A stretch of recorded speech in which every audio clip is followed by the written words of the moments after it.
안녕하십니까. 성형외과 전문의 이주혁입니다.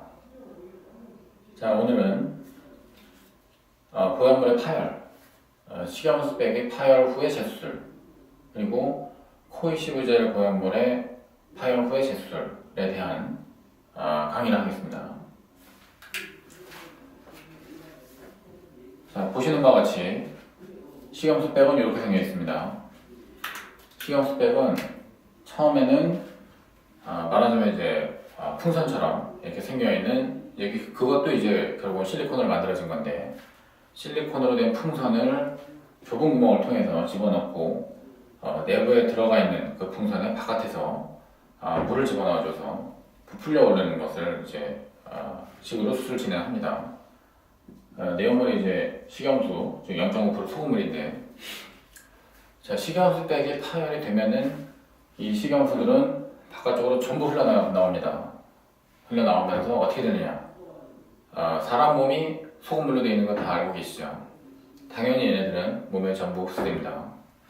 자, 그래서 식염수백이 파열이 됐을 때는 환자분들이 전부 이게 터졌구나라는 걸 단박에 알 수밖에 없어요. 한쪽 가슴이 확 쭈그러드니까 불과 하루 이틀 또는 몇 시간 만에 완전히 줄어듭니다. 반대쪽에 비해서. 그러니 터졌다는 걸 모를 수가 없죠. 그래서 이거를 어떻게 재수를 해야 되겠구나. 보형물을 교체를 할 것인지 아니면 반대쪽도 빼버릴 것인지 이런 거를 고민을 하고서 또 이제 상담을 하시게 되는데, 식염수백의 파열이 왜 일어났느냐, 이것에 대해서 이제 조금 잠깐 말씀드리면, 보통 식염수백이든 코이시브젤이든 누르는 힘으로 인해 가지고 파열되기는 정말 어려워요. 그러면 왜 일어나느냐? 처음에 들어갈 때 좁은 공간을 통해서 이런 것들을 집어넣다가 보니까 어떤 이제 기구들, 수술 때 쓰는 기구들은 거의 다 금속이잖아요. 그런 금속에 어떤 가상자리에 찢겨가지고서는 처음부터 들어갔다든가, 아니면은 환자의 어떤 이 보형물이 들어가는 방은 좁게 만들었는데 보형물은 너무 크게 들어간 경우, 그럴 때 어느 한 부분이 구겨져가지고 이제 들어갈 수가 있어요. 구겨져가지고 있는 상태에서 반복적으로 또 사람이 움직이니까 대흉분의 압력을 계속 받다가 보면 그 부분이 지속적인 마찰을 받음으로써 결국은 해지고 마모가 되어서 손상이 일어나고 글루 구멍이 생기면서 내용물이 빠져나오는 식으로 그렇게 파열이 진행되는 경우가 가장 많다고 봐야 되겠습니다. 자, 어쨌든지 대부분 식염수백은 우리나라에서는 2007년도에 코이시브젤이 정식 승인을 받기 이전, 지금서부터 10년 이상 전에 삽입을 하셨던 분들이 대부분이기 때문에 이분들이 지금은, 당시에는 선택의 여지가 없었지만 지금은 보형물 선택 여지가 굉장히 폭이 넓잖아요. 그래서 코이시브젤 보형물, 또 물방울 보형물, 자, 이렇게 보형물을 교체를 하기를 원하시는 경우들이 많아요. 자, 그리고 또 하나 변한 게 있습니다. 약 10년 이상 전에는 대부분의 보형물들이 약간 사이즈가 보수적으로 들어갔어요. 2007년 이전에까지 우리나라에서 가장 많이 소모되던 보형물의 사이즈는 200cc 초반이었습니다.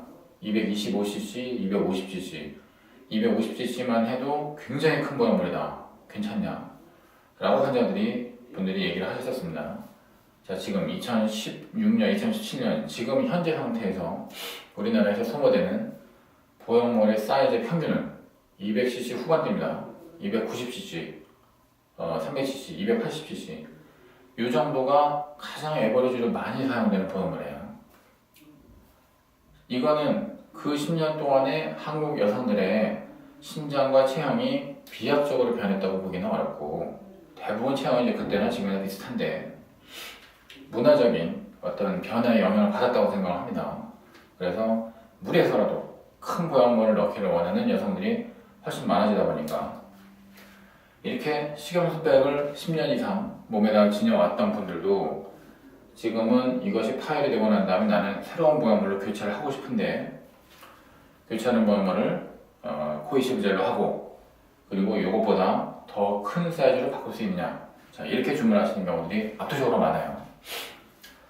자, 어떤 문제가 있느냐 없느냐, 사실상 별로 문제는 없지만 수술하면서 고려해야 될 사항은 있습니다. 자, 예컨대 식염수 225cc를 코이시브젤 예를 들어 300cc로 교체한다고 쳐볼까요? 그러면 대부분의 225cc 정도의 보형물의 폭은 10cm가 안 됩니다. 300cc 보형물은 이거는 최소한 11 내지 11.5cm 정도가 돼요. 그러면 자기 가슴의 폭은 그때나 지금이나 큰 차이가 없는데 수술을 하려고 그러면은 그만큼의 더 많은 폭이 추가로 필요하다는 소리예요. 더 넓은 방을 박리를 해서 더 넓혀야 된다라는 거예요. 자, 넓히려면은 박리 과정이 좀 더 필요하겠죠.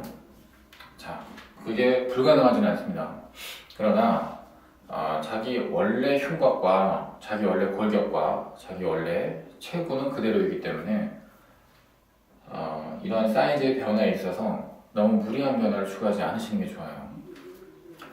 자, 식염수백이 파열이 됐을 때는 언제 재수를 하는 것이 가장 좋으냐, 거기에 대한 정답은 없습니다. 이거는 응급도 아니에요. 식염수백이 파열이 됐다고 해서 지금 당장 빨리 교체를 해야 되는 것은 절대로 아닙니다. 충분히 시간을 두고서 고민해 보셔도 괜찮아요. 그러고 난 다음에 재수를 하셔도 됩니다. 그리고 바꿀 수 있는 병원은 어떤 것이든 괜찮아요. 식염수백을 다시 넣고 싶다, 당연히 가능하고, 스무스 타입이나 텍스처일 타입의 코이시브젤 병원도 모두 가능합니다. 자, 여기까지 일단 약짚고요. 코이시브젤이 파열이 되는 경우에는 어떻게 되느냐, 그걸 말씀드리면요. 코이시브젤 역시 이런 그 피막이라고 이제 우리가 부르는 이런 방 속 안에 들어가 있어요. 자, 얘네들이 파열이 됐다. 파열이 되는 과정은 식염수백과 거의 유사합니다.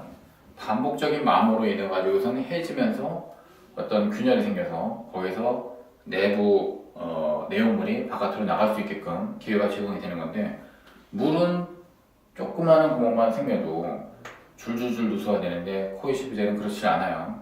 얘네는 누수가 잘 안 됩니다. 왜냐면은 끈적끈적하기 때문이에요. 바깥을 싸고 있는 외피가 균열이 생겼어도 엄청나게 큰 어떤 균열이 생기면 한 반 이상이 찢어졌다라고 하면은 다 나오겠죠. 하지만 대부분의 경우에 누수는 그렇지 않습니다. 대부분의 파열은 아주 작은 구멍, 균열이 생기는 경우고, 거기를 통해서 나와봤자 사실은 소량만 나와요. 그러면 이 소량이 나오는 애들은 얘네들은 끈적끈적하기 때문에 어딘가에 이렇게 뭉치로 고여 있어요. 이런 것이 초음파로 해서 보일 수도 있고 안 보일 수도 있습니다. 아주 많은 양이 나와 있으면 초음파가 보이겠죠. 하지만 굉장히 적은 양만 나와 있다라고 하면은 초음파로 안 보여요. 그래서 대부분은 건강검진을 받을 때, 유방암 검사 같은 거를 하실 때 환자분들이 그 검진 병원에서 보형물이 좀 터진 게 아니냐, 이제 이런 얘기를 들었다라고서 이렇게 내원을 하십니다. 자, 이렇게 새어나온 이 실리콘 젤들이 건강에 영향이 있느냐? 지금까지의 의학적인 조사, 연구, 그 수많은 연구 결과로는 완전히 안전하다라고 이제 우리가 믿을 수밖에 없어요. 그거는 FDA에서도 수십 년 동안 연구를 한 것이고, 미국과 유럽과 전 세계적으로 수많은 과학자들이 달라붙어서 연구한 것이기 때문에 우리는 이것이 안전하다고 지금 믿고 있습니다. 그것이 이제 현대 과학의 어떤 합의점이에요. 네, 그것을 깨뜨리려면 지금까지 연구된 것을 뒤집을 만한 더 아주 누구도 반증할 수 없을 만한 아주 대규모의 연구가 또 있어야 될 거예요. 근데 어쨌든 이런 식으로 나와 있는 거는 그대로 알고서 그냥 내버려 둘 수는 없죠. 대부분 파열이 증상은 없고 통증도 없고 딱딱해지지도 않고, 대부분 사람들은 유방부에 변형도 없어요. 그냥 파열이 됐다라는 사실만 있을 뿐이고 전혀 몰라요. 하지만 그냥 파열했다는 얘기를 들었으니까 재수를 하는 거예요. 어쨌든 이것을 재수를 할 때는 이 보형물을 빼내고 또 이와 같이 바깥으로 나와 있는 덩어리를 걷어내야 되겠죠. 대부분의 경우는 식염수백을 재수할 때하고 거의 유사합니다. 다를 게 거의 없고, 1차 수술, 보형물을 처음에 이제 넣을 때의 수술과 방법도 별로 다를 게 없어요. 그래서 보형물 파열이라고 하면은 가장 큰 부작용이고 가장 무서운 일이라고 생각하시는 환자분들이 많지만 실제로 그 재수술 때 의사 입장에서는 굉장히 사실은 편한 수술이에요. 별로 문제가 될 만한 게 없거든요. 그런데 만약에 환자분이 나는 보형물을 조금 더 큰 걸로 하고 싶다, 아니면 타입을 교체하고 싶다, 아니면 좀 더 작은 걸로 교체하고 싶다, 자, 이렇게 희망사항을 밝히실 경우에는 조금 더 이제 신경을 써야 되겠죠.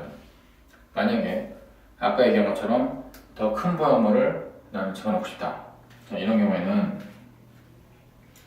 더 넓은 구간을 방리를 해주면 되겠죠. 이것도 이건 다를 게 없어요. 하지만 반대로 나는 사이즈를 좀 더 줄이고 싶다, 자, 이렇게 말씀하시는 경우에는 조금 이제 의사 입장에서는 골치가 좀 아파지기 시작해요. 자, 왜냐면은 방이 이 정도 확보가 되어 있는데 이 상태에서 보형물을 이제 뺐을 때, 빼고 난 다음에 이 방은 그대로 있어요. 방 크기는 그대로인데 여기다가 똑같은 사이즈가 아니고 더 작은 거를 만약 집어넣는다, 이런 걸 집어넣으면은 자, 주변에 공간이 많이 생기겠죠. 이렇게 빈 공간은 어떻게 되느냐 하면은 일부는 물론 닫힐 수 있지만은 대부분 남아서 보형물이 이렇게 유동을 할 수가 있게 돼요. 이렇게 유동이 생기게 되면은 바깥에서 만졌을 때 이게 좀 이물질이 들어가 있는 게 아니냐, 또 뭐 가짜 과제 아니냐, 뭐 이런 얘기들도 할 수가 있고, 이제 본인이 이제 또 이제 거기에 대해서 이물감을 느낄 수가 있어요. 그래서 항상 방이라고 하는 거는 보형물 사이즈와 거의 일치하게끔 되는 것이 가장 이상적이다, 이렇게 보는 게 요즘 이제 의학의 트렌드라고 할 수가 있는데, 좁게 되는 거를 더 터서 넓히는 거는 쉬운데 한번 이렇게 넓게 터져 있는 거를 좁히는 게 되게 어려워요. 그래서 만약 이제 이런 식으로 예술을 할 때는 군데군데 이제 꼬매준다든지, 또 이제 수술하고 난 다음에 또 보정부를 갖다 또 오랫동안 한다든지, 이런 식으로 어떤 조치를 하든가, 아니면 너무 많은 공간이 생길 거 그래 오래되는 경우, 그때는 플레이를 바꿔서 만약에 1차에서 보형물이 근육 위로 있었다고 하면은 근육 아래쪽으로 아예 새로운 공간을 만들어 가지고 수술하거나, 또는 근육 아래에 있었으면 근육 위로, 이런 식으로 플레인을 전환하는 그런 식으로 수술을 하곤 합니다. 자, 그래서 보형물 파열에 대한 어떤 그 수술 방법, 이런 것들은 사실은 이게 파열이다라고 하면 요란하고, 이제 환자분들은 뭐 우는 분들도 있고, 그냥 큰일 났다, 난 죽는 거 아니냐, 자, 이렇게 걱정을 하면서 오시지만은 사실은 수술을 하는 병원 입장에서는 그렇게 이제 무서운 일은 아니라는 거죠. 사실은 이제 보형물 교체만 하면 끝나는 일이기 때문에 그렇게 이제 아주 이제 리스크를 감수하고 위험 부담을 많이 가지고 이걸 재수술하고 난 다음에 큰일이 생기고 이렇게는 생각하지 않습니다. 그래서 재수술을 하는 경우에 내가 이전에 1차 수술에서 이제 얻었었던 결과, 그거를 이제 어떤 파열로 인해 가지고서는 다시 한번 조명을 해보면서 나는 이런 식으로 이제 좀 보완을 하고 싶다, 이런 것이 이제 사실은 이제 술에서 좀 더 신경이 쓰는 부분이 이제 됩니다. 그래서 어쨌든 재술이니만큼 역시 이것도 의사와 이제 많은 대화가 이제 필요하고, 또 내가 이렇게 바꾸고 싶은 부분, 이런 부분이 가능한지 또 이제 주치의와 또 이제 많은 이제 대화가 있어야 되겠죠. 자, 오늘은 보형물 파열 그때의 조치에 대해서 강의를 해보았습니다. 고맙습니다.